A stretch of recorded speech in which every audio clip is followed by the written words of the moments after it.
നമസ്കാരം മക്കളെ, സുബർ സാറാണ്. നമ്മുടെ +2 മാത്സിന്റെ ആൻസർക്ക് ഇപ്പൊ ജസ്റ്റ് മുന്നോട്ട് എത്തിയതേ ഉള്ളൂ. നമുക്ക് 2 ക്വസ്റ്റിനെ കുറിച്ചായിരുന്നു അന്നൊരു ഡൗട്ട് വന്നത്. മെയിനായിട്ട് ഞാൻ ഒരു ക്വസ്റ്റിനെ കുറിച്ച് പ്രത്യേകം പറഞ്ഞിരുന്നു, 19ാമത്തെ ക്വസ്റ്റ്യൻ. പിന്നുള്ളത് ഒരു 5ാമത്തെ ക്വസ്റ്റിനോട് ഒരു വ്യത്യാസമുണ്ട്. അപ്പൊ നമുക്ക് 5ാമത്തെ ക്വസ്റ്റ്യനിലും 19ാമത്തെ ക്വസ്റ്റ്യനിലുമാണ് നമുക്ക് ചേഞ്ചസുകൾ വന്നേക്കുന്നത്.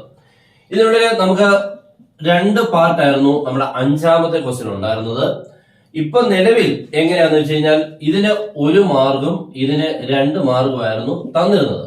അത് നേരെ തിരിച്ചു എന്ന് പറഞ്ഞാൽ ഇത് മാറ്റിയിട്ട് ഇതിന് 2 മാർക്കും ഇതിന് 1 മാർക്കും ആക്കി കേട്ടോ. ഇതാണ് നമ്മുടെ പുതിയ രീതി എന്ന് പറഞ്ഞാൽ ഫസ്റ്റ് പാർട്ട് ചെയ്യുന്നതിന് 2 മാർക്കും സെക്കൻഡ് പാർട്ട് ചെയ്യുന്നതിന് 1 മാർക്കും. ഓക്കെ, അപ്പോൾ കൃത്യമായിട്ട് അത് മനസ്സിലായി.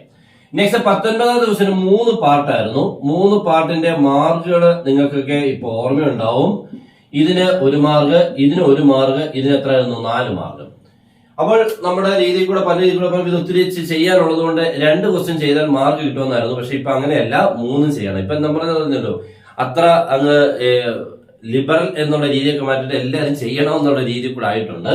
അപ്പൊ ഇത് മാറ്റിയിട്ട് ഇതെല്ലാം മാറ്റിയിട്ട് ഇപ്പോഴത്തെ ഇതെന്ന് പറഞ്ഞാൽ ഇതിന് 2, ഇതിനും 2, ഇതിനും 2 എന്ന് പറഞ്ഞാൽ 3 ചെയ്യണം എന്നുള്ളതാ. അത് ഇത്തിരി കുഴപ്പം പിടിച്ച പണിയാ. എന്നാലും നമുക്ക് ഇതൊക്കെ ഇപ്പം മാർഗമുള്ളൂ. അപ്പൊ ഇങ്ങനെയാണ് 6 മാർക്കിനെ ഡിവൈഡ് ചെയ്തേക്കുന്നത്. ഓക്കെ, അപ്പൊ 2 ക്വസ്റ്റ്യൻ ഉണ്ടാകുന്ന ചേഞ്ചസുകൾ കൃത്യമായിട്ട് നിങ്ങൾക്ക് മനസ്സിലായി. ഇത് നമ്മുടെ പഴയ മാർക്കുകൾ. ഓക്കെ, ഇതാണ് നമ്മുടെ പുതിയ മാർക്കുകൾ. അപ്പൊ ഇങ്ങനെ മാറ്റിയിട്ടുണ്ട്.